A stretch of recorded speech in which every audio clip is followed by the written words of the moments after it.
श्री कृष्णम वंदे जगत गुरु इदम श्री सद्गुरुवे नमः।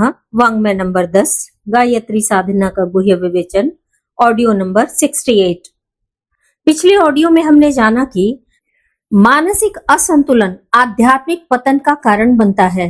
अभिमान, लोभ, ईर्ष्या और हीन भावना मनुष्य का विवेक नष्ट कर देते हैं, जिससे वह सत्य, न्याय और आत्मसम्मान से दूर होकर अनैतिकता की ओर बढ़ने लगता है। इसके समाधान के रूप में गुरुदेव मानसिक संतुलन और समत्व की भावना अपनाने की प्रेरणा देते हैं। समत्व का अर्थ है जीवन के हर क्षेत्र में संतुलन बनाए रखना। राग, द्वेष, सुख दुख, आत्महित और लोकहित, सेवा और वैराग्य, इन सभी में सामंजस्य स्थापित करना, यही मानसिक शांति और श्रेष्ठ चरित्र का आधार है। इसके बाद गुरुदेव अति सर्वत्र वर्जयेत का सिद्धांत समझाते हैं। भोजन, श्रम, विश्राम, अध्ययन, धन, त्याग या किसी भी कार्य की अति हानिकारक है। इसलिए भगवान बुद्ध के मध्य मार्ग को अपनाते हुए हाथी की तरह हर कदम विवेक और सावधानी से बढ़ाना चाहिए। उतावलापन और अतिवाद नहीं, बल्कि धैर्य, नियमितता, दृढ़ता और निरंतर पुरुषार्थ ही स्थायी सफलता दिलाते हैं। महत्वपूर्ण सफलताएं उन्हीं को मिलती हैं जो संतुलित जीवन जीते हैं और हर कार्य में समय एवं विवेक का पालन करते हैं। अब आगे है एकांगी विकास की हानियां। मानसिक असंतुलन से मनुष्य के व्यक्तित्व का एकांगी विकास होता है। हम में से प्रत्येक व्यक्ति मानसिक रूप से नई परिस्थितियों में फिट होने का प्रयत्न करता रहता है।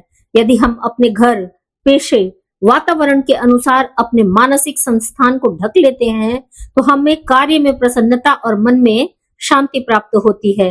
अन्यथा हमारा मन अतृप्त और हमारी आत्मा अशांत रहती है। उदाहरण स्वरूप कुछ ऐसे विचार और तथ्य होते हैं जिनके प्रति हम ईर्ष्यालु हो उठते हैं। हम इन विचारों से बच नहीं सकते। उनके बावजूद हमें इन्हीं विरोधी विचारों में कार्य करना है, उनसे मित्रता करनी है, तभी हमें मानसिक शांति प्राप्त हो उठेगी। मन में आंतरिक संघर्ष का क्या कारण है? दो विरोधी विचार, दो विभिन्न दृष्टिकोण हमारे मानसिक क्षितिज पर उदित होते हैं। हमें इन दोनों के बावजूद कार्य करना है। संतुलन ही शांति का एकमात्र उपाय है। चोरी करने वाला व्यक्ति वह है जो अपने विचार, भावना और अंतरात्मा में पारस्परिक संतुलन नहीं कर पाता। उसकी लालच और मोह की प्रवृत्ति अंतरात्मा को दबा देती है। वह मोह को लंबा छोड़ देता है और स्वयं भी उसमें लिपट जाता है। सत्य और न्याय की पुकार दब जाती है। पापमय वृत्ति की विजय होती है। शैतान, बच्चे, झगड़ालू औरतें सब इस मानसिक रोग के शिकार होते हैं। वे मानसिक जगत को ठीक तरीके से संचालित और संतुलित नहीं कर पाते हैं। कोई विकार इतना तीव्र हो जाता है जो विवेक बुद्धि को दबाकर उनके स्वभाव का एक अंग बन जाता है। मन की क्रियाओं को 3 भागों में विभाजित किया जाता है। पहला भावना, दूसरा विचार, तीसरा क्रियाएं। ऐसे बहुत कम व्यक्ति हैं जिनमें उपरोक्त तीनों क्रियाओं का पूर्ण सामंजस्य या पूर्ण संतुलन हो। किसी में भावना का अंश अधिक है तो वह भावुकता से भरा है, आवेशों का विचार रहता है। उसकी कमजोरी अति संवेदनशीलता है। वह जरा सी भावना को तिल का ताड़ बनाकर देखता है। विचार प्रधान व्यक्ति दर्शन की गूढ़ गुत्थियों में ही डूबते उतराते रहते हैं। नाना कल्पनाएं उनके मानस क्षितिज पर उदित अस्त होती रहती हैं। योजना बनाने का कार्य उनसे खूब करा लीजिए, पर असली काम के नाम पर वे शून्य हैं। तीसरे प्रकार के व्यक्ति सोचते कम हैं, भावना में नहीं बहते हैं, पर काम खूब करते हैं। इन कार्यों में ऐसे भी काम वे कर डालते हैं जिनकी आवश्यकता नहीं होती तथा जिनके बिना भी उनका काम चल सकता है। पूर्ण संतुलित वही व्यक्ति है जिसमें भावना, विचार तथा कार्य, इन तीनों ही तत्वों का पूर्ण सामंजस्य या मेल हो। ऐसा व्यक्ति मानसिक दृष्टि से पूर्ण स्वस्थ है। हमें चाहिए कि हम अति से अपनी रक्षा करें और इस प्रकार असंतुलन से बचे रहें। कहने का तात्पर्य यह है कि अति भावुकता के चक्र में पड़कर ऐसा न कर डालें, ऐसे वायदे न कर बैठे जिन्हें बाद में पूर्ण न कर सके। इतने विचार प्रधान न बन जाएं कि संपूर्ण समय सोचते विचारते चिंतन करते करते ही व्यतीत हो जाए। विचार करना उचित है, किंतु विचारों में ही निरंतर डूबे रहना और कार्य न करना हमें मानसिक रूप से आलसी बना डालेगा। अच्छे व्यक्ति के निर्माण में क्रिया, भावना तथा विचार शक्ति, इन तीनों आवश्यक तत्वों का पूर्ण विकास होना चाहिए। जो व्यक्ति काम, क्रोध, आवेश, उद्वेग इत्यादि में निरत रहते हैं, उन्हें भावना जन्य मानसिक व्याधियों का परित्याग करना चाहिए। जो केवल कागजी योजना से और व्योम विहारिणी कल्पनाओं में लगे रहते हैं, इन्हें सांसारिक दृष्टिकोण से अपनी योजनाओं की सत्यता जांचनी चाहिए। इन दोनों प्रकार के व्यक्तियों को अपने कार्यों को जीवन में प्रकट करना चाहिए। हम महान पुरुषों में देखते हैं कि उनकी बुद्धि पूर्ण विकास को पहुंच चुकी थी, विचार और इच्छा शक्ति बड़ी बलवती थी और कार्य शक्ति उच्च कोटि की थी। महात्मा गांधी ऐसे संतुलित व्यक्तित्व के उदाहरण थे। अब हम जानेंगे जीवन में संतुलन का महत्व। एक ऐसे व्यक्ति की कल्पना कीजिए जो हवा के भयंकर तूफान में चला जा रहा है। धूल से उसके नेत्र क्षण भर के लिए बंद हो जाते हैं। अधमीचे नेत्रों से वह दूसरी ओर बहक जाता है। ठीक मार्ग पर आरूढ़ होना चाहता है, किंतु मार्ग नहीं सूझता। यही हाल मानव के अंतर जगत का है। वह अंदर ही अंदर अनेक विरुद्ध भावनाओं का शिकार रहता है। प्रलोभन का मायाजाल और वासना की आंधी उसे घेरे रहती है और वासना तृप्ति के लिए वह इधर उधर भटकता रहता है। उसे पथ भ्रष्ट होते देख उसकी शुभ शक्तियां उसे सचेत करती हैं। यदि उनकी शक्ति अधिक हो तो व्यक्ति बच जाता है, अन्यथा पतन के गर्त में विलीन हो जाता है। मानव जीवन में अनेक आंतरिक एवं बाह्य शक्तियों का प्राधान्य है। भावना कहती है अमुक व्यक्ति बड़ा दयनीय स्थिति में है, उसकी सहायता करें। अपने सुख सुविधा साधनों को न देखें। कर्ण, शिवी, राजा हरिश्चंद्र का उदाहरण लीजिए। इन महापुरुषों ने दया, करुणा, सहानुभूति और दान द्वारा महान पद प्राप्त किया। हमें भी यही करना चाहिए। अपने सुख सुविधा इत्यादि का कोई ध्यान न रखना चाहिए। तर्क आपको रोकता है और कहता है क्या पागल हुए हो, सोचो, विचारो, दिमाग से काम लो। यदि साधनों का ध्यान छोड़कर व्यय किया, दूसरों से बड़े बड़े वायदे किए तो आफत में फंस जाओगे। भावना में मत बहो। समाज रुपए का आदर करता है। विलास भावनाएं कहती हैं अरे मानव, तूने बहुत श्रम कर लिया, अब कुछ आनंद मना ले, जीवन का रस ले। बार बार जीवन आने वाला नहीं है। इस प्रकार मानव के आंतरिक जीवन में भावना, तर्क, वासना, शरीर बल, आत्मबल, प्रेम, द्वेष, घृणा इत्यादि परस्पर विरुद्ध शक्तियों का अविराम तांडव चलता रहता है। जो इन शक्तियों का उचित समन्वय कर सकता है वही सफल है। जीवन में भावना की आवश्यकता है। बिना भावना का मनुष्य मिट्टी या पत्थर का पुतला मात्र बन जाता है। तर्क अर्थात विवेक की आवश्यकता भी है। जो सोच समझकर कार्य न करे, बुद्धि से काम न ले, वह तो निराट पशु ही है। इसी प्रकार वासना, घृणा, प्रेम इत्यादि सबका अपने अपने स्थान पर महत्व है, पर सुख और सफलता मानव की विभिन्न शक्तियों के संतुलन में ही है। असंतुलन में पराजय छिपी हुई है। सिकंदर महान, जूलियस सीजर और औरंगजेब की अत्यंत बड़ी महत्वाकांक्षाओं का परिणाम हमारे सामने है। कर्ण के पतन का कारण अति भावुकता थी। रावण दर्प के कारण मृत्यु को प्राप्त हुआ।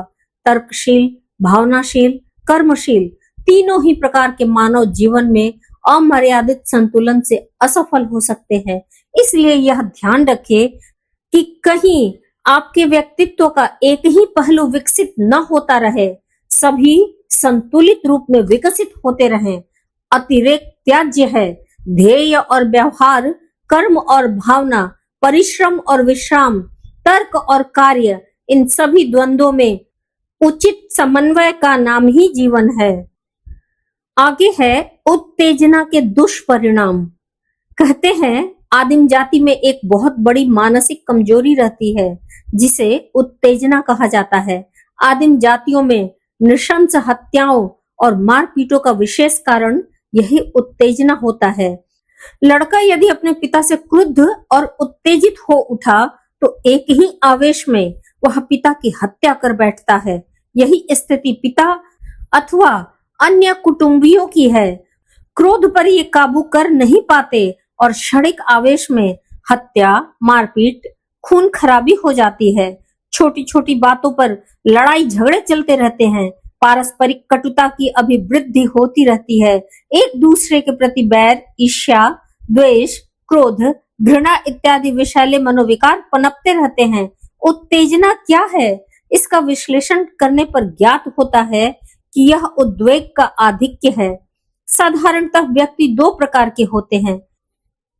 एक तो वे जिन्हें मोटी चमड़ी का कह सकते हैं। इन व्यक्तियों में भावनाएं कम होती हैं।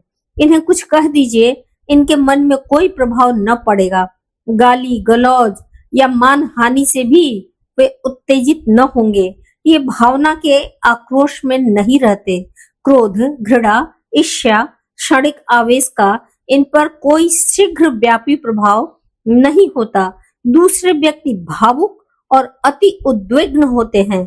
मक्खन की तरह कोमल, छुई मुई के पौधे के समान संवेदनशील। भावना की अधिकता इनकी दुर्बलता है।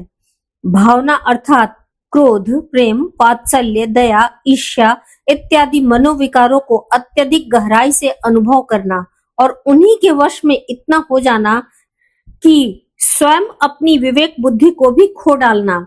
लाभ हानि या अंतिम परिणाम का ख्याल न रखना इनकी कमजोरी है। जो गुण एक कवि में सौभाग्य का विषय है, वही मनोविकारों के ऊपर नियंत्रण न कर सकने वाले व्यक्ति के लिए एक अभिशाप है। ये अपनी उत्तेजनाओं के ऊपर विवेक बुद्धि का नियंत्रण नहीं कर पाते और स्वयं उनके वशीभूत हो जाते हैं। उत्तेजना एक क्षणिक पागलपन है। यह भावना का तांडव नृत्य है। उद्वेग एक आंधी है। ईर्ष्या, क्रोध, प्रतिशोध का एक भयंकर तूफान है जिसे निर्बल इच्छा शक्ति वाला व्यक्ति संभाल नहीं पाता, अपने आपे को खो देता है। उत्तेजना की आंधी में बुद्धि, विवेक शून्य तथा निश्चेष्ट हो जाती है। यह उत्तरोत्तर बढ़कर शरीर पर पूरा अधिकार कर लेती है। भावना के उद्वेग में नीरशीर विवेक का ज्ञान लुप्त हो जाता है। उत्तेजक स्वभाव वाला व्यक्ति दूरदर्शिता को खो बैठता है। कभी कभी उसे अपनी शक्तियों का ज्ञान तक नहीं रहता। कमजोर व्यक्ति भी उत्तेजना का शिकार होकर मजबूत व्यक्ति से लड़ बैठते हैं। बातों बातों में उग्र हो जाते हैं। हाथापाई की नौबत आ जाती है जिससे व्यर्थ की हानि उठानी पड़ती है। आगे गुरुदेव बता रहे हैं संतुलित जीवन की विघातक प्रवृत्तियां। संतुलित जीवन के शत्रु हमारे आंतरिक मनोविकार ही होते हैं। ये शत्रु हमारे मन के विभिन्न स्तरों में निवास करते हैं और प्रत्येक व्यक्ति में थोड़ी बहुत मात्रा में विद्यमान रहते हैं। जो व्यक्ति इनसे जितने अंशों में मुक्ति पा जाता है, वह उतना ही सभ्य और सुसंस्कृत समझा जा सकता है। इसलिए मनुष्य का कर्तव्य है कि इन शत्रुओं, मन की कुप्रवृत्तियों को जहां तक संभव हो नियंत्रण में रखे। ये शत्रु हैं काम, क्रोध, लोभ, मोह, मद, घृणा, द्वेष। इन दुर्गुणों को स्वच्छंदता देने से मानसिक विष संपूर्ण शरीर में व्याप्त हो जाता है। बुद्धि में तमोगुण का प्राचुर्य होता है और मनुष्य भ्रमवश सत असत का विवेक नहीं कर पाता। इन शत्रुओं में कोई एक भी यदि बढ़ जाए तो सर्वनाश करने में पूर्ण समर्थ है। ये मानसिक विष यदि बहिर्गत न किए गए तो आयु पर्यंत मनुष्य के साथ रहेंगे, सदा उसे आंतरिक ज्वाला में दग्ध करते रहेंगे और न जाने कितनी बार जन्म मरण की मार्मिक पीड़ा देंगे। मनुष्य की नाना प्रवृत्तियों के नीचे ये विकार पाए जाते हैं। ये मानसिक विष प्रायः दुर्भावनाओं की जटिल मानसिक ग्रंथियां बन जाते हैं, मस्तिष्क में संघर्ष उत्पन्न कर देते हैं और अनेक जटिल व्याधियों के रूप में प्रकट होते हैं। प्रायः इन मानसिक शत्रुओं से ग्रसित व्यक्ति को यह ज्ञान नहीं रहता कि वह उनके पंजे में है या नहीं। क्रोधी स्वयं नहीं जानता कि वह ईर्ष्या की भट्टी में जल रहा है। कभी नहीं समझता कि वीर्य नाश द्वारा वह अपने स्वास्थ्य, आयु और शरीर को जर्जर बना रहा है। कंजूस माया के मोह में फंसकर विवेक बुद्धि को शून्य बना लेता है। कभी कभी तमोगुण के अधिकार में रहने के कारण मनुष्य इन दुर्गुणों में ही सुख और संतोष की भावना करने लगता है। मनुष्य भ्रमवश व्यक्ति से, समाज से, जाति और राष्ट्र से असूया, घृणा करने में अपनी प्रतिष्ठा की गणना होते देखता है। कामनाओं के पोषण करने का नाम प्रगति रखता है। अंदर बसी हुई क्रोध की वृत्ति को तेज मानने लगता है। मान का नाम आत्मसम्मान रखकर उसकी रक्षा करना कर्तव्य समझने लगता है। लोभ को अपनी उन्नति का साधन समझता है। मोह का नाम प्रेम रखकर जीवन को बर्बाद कर देना आदर्श मानता है। इसलिए ये दुर्गुण ऐसे मनुष्यों में बढ़ते चले जाते हैं। इन मानसिक शत्रुओं की पारस्परिक घनिष्ठता है। एक के आने पर दूसरा स्वयं आता है, एक दूसरे के लिए मैदान तैयार करता है। मोह से ईर्ष्या और डाह उत्पन्न होते हैं। द्वेष से वैर की सृष्टि होती है। क्रोध, मद और अभिमान उत्पन्न करता है। घृणा से द्वेष का दुर्भाव पैदा होता है। इन मनोविकारों का द्वंद्व नाना विषयों के अनुसार अनेक रूपों में प्रकट होता है। विचार की मूल अनुभूति ही विषय भेद के अनुसार क्रोध, भय, घृणा, मद, लोभ, मोह, मात्सर्य आदि विकारों का जटिल रूप धारण करती है। अब हम जानेंगे कैसे क्रोध पतन की ओर ढकेलता है। क्रोध का संबंध मन के अन्य विकारों से घनिष्ठ है। क्रोध के वशीभूत होकर हमें उचित अनुचित का विवेक नहीं रहता। हम हाथापाई कर बैठते हैं। बातों बातों में ही उखड़ पड़ना, लड़ाई झगड़ा करना साधारण सी बात है। यदि तुरंत क्रोध का प्रकाशन हो जाए तब तो मानसिक स्वास्थ्य की दृष्टि से ठीक है, पर यदि वह अंतः प्रदेश में पहुंचकर एक भावना ग्रंथि बन जाए तो बड़ी दुखदाई होती है। बहुत दिनों तक टिका हुआ क्रोध बैर कहलाता है। बैर एक ऐसी मानसिक बीमारी है जिसका कुफल मनुष्य को दैनिक जीवन में भुगतना पड़ता है। वह अपने आप को संतुलित नहीं रख पाता। जिससे उसे बैर है उसके उत्तम गुण, भलाई, पुराना प्रेम, उच्च संस्कार आदि सब विस्मृत कर बैठता है। स्थायी रूप से एक भावना ग्रंथि बन जाने से क्रोध का वेग तो धीमा पड़ जाता है, किंतु दूसरे व्यक्ति को सजा देने, नुकसान पहुंचाने या पीड़ित करने की कुत्सित भावना निरंतर मन को दग्ध किया करती है। बैर पुरानी जीर्ण मानसिक बीमारी है। क्रोध तात्कालिक और क्षणिक प्रमाद है। क्रोध में पागल होकर हम सोचने का समय नहीं देखते। बैर उसके लिए बहुत समय लेता है। क्रोध में अस्थिरता, क्षणिकता, तत्कालीनता, बुद्धि का कुंठित हो जाना, उद्विग्नता, आत्मरक्षा, अहंकार की पुष्टि, असहिष्णुता, दूसरे को दंडित करने की भावनाएं संयुक्त है। क्रोध मन को एक उत्तेजित और खिंची हुई स्थिति में रख देता है, जिसके परिणाम स्वरूप मन दूषित विचारों से भर जाता है।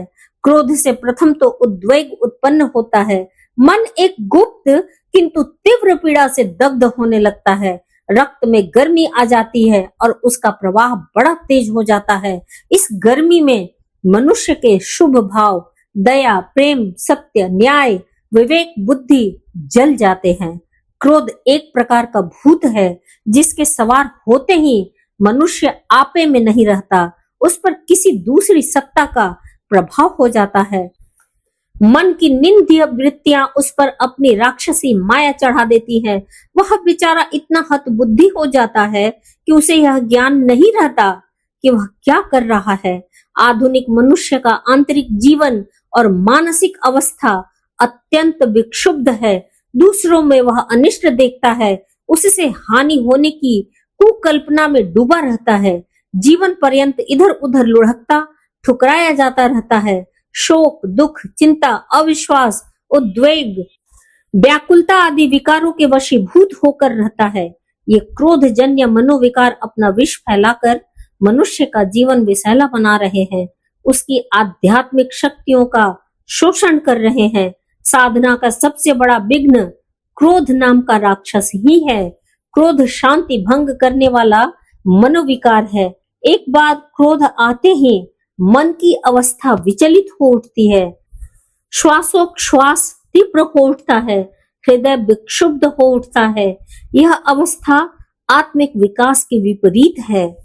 आत्मिक उन्नति के लिए शांति, प्रसन्नता, प्रेम और सद्भाव चाहिए। जो व्यक्ति क्रोध के वश में है, वह एक ऐसे दैत्य के वश में है जो न जाने कब मनुष्य को पतन के मार्ग में धकेल दे। क्रोध तथा आवेश के विचार आत्मबल का ह्रास करते हैं। आज के स्वाध्याय में हमने यह सीखा कि जीवन की सफलता का रहस्य भावना, विचार और कर्म के संतुलन में है। हम सभी को काम, क्रोध, लोभ, मोह, मद, घृणा और द्वेष जैसे मनोविकार हमारे संतुलन को नष्ट कर हम सभी को पतन की ओर ले जाते हैं।